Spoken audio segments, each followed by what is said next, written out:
nakuha na natin yung MDAS. So, GEMDAS naman ngayon. Paano kung may grouping na? Ang ibig sabihin ng GEMDAS, grouping, multiplication, division, and then addition, subtraction. So, unahin natin yung nakagroup. Meron tayong mga grouping symbols which are parentheses, meron tayong brackets, at saka braces. So, ibig sabihin nito, yung pag merong ganitong symbols na kayo nakita, uunahin nyo muna yung nasa parentheses, yung nasa loob. Pagkatapos nyo ma-solve to, ito naman, and then, sa loob ng braces. Hanggang sa mawala na yung grouping symbols, tapos proceed ka na dito. So, multiplication / division, then after nun, addition and subtraction. But there are cases na pwedeng pagsabayan yung groupings and yung multiplication, division. Depende sa expression, depende sa given natin, or depende sa given expression natin.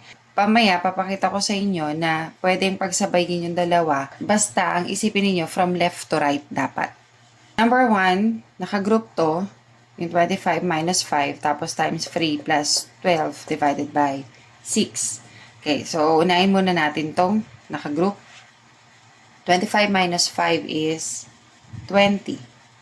And then, copy, times 3 plus 12 divided by 6. Tapos, multiplication / division, ibig sabihin, pwede ito, saka ito. Basta from left to right na kahit alin ang mauna. So, yung 20 times 3 is 60. Tapos ito plus, copyin natin kasi hindi tayo pwede mag-plug. Tapos, 12 divided by 6. Next division, ito. So, this is 2. Tapos ito plus 60 kasi hindi pa tayo tapos dyan. So, 60 plus 2 is 62. Now, yung isang way, sanay na kayo. So, write ko lang. Pag sanay na kayo, pwede nyo nang pagsabayin. Pero, be careful pa din ha. 25 minus 5 is 20 times 3 plus, ito pwede ko nang kuhanin. 12 divided by 6 is 2. Now, ito may multiplication. Multiplication pa rin ang unahin sa addition. 20 times 3 is 60 plus 2 is also equal to 62. Pareho lang. Okay? Next, 80 minus the quantity of 4 times 6 plus 20 divided by 5. So, obviously, ito unahin natin kasi nakagroup na siya. So, ito hindi pa natin gagalawin yan. Hindi pa natin isa-solve. So, 80 minus, copyhin lang. 4 times 6 is 24. Copy plus 20 divided by 5.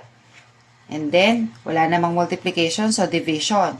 So, since hindi pa natin to isa-solve, copy muna natin, 80 minus 24 plus 20 divided by 5 is 4. Then, pwede na. From left to right, kahit alin ang mauna sa addition and subtraction. So, 80 minus 24 is 56 plus 4. So, this is equal to 60. Isa. So, yun nandito. Ito yung mga pwedeng gawin kapag sanay na ha. So, 80.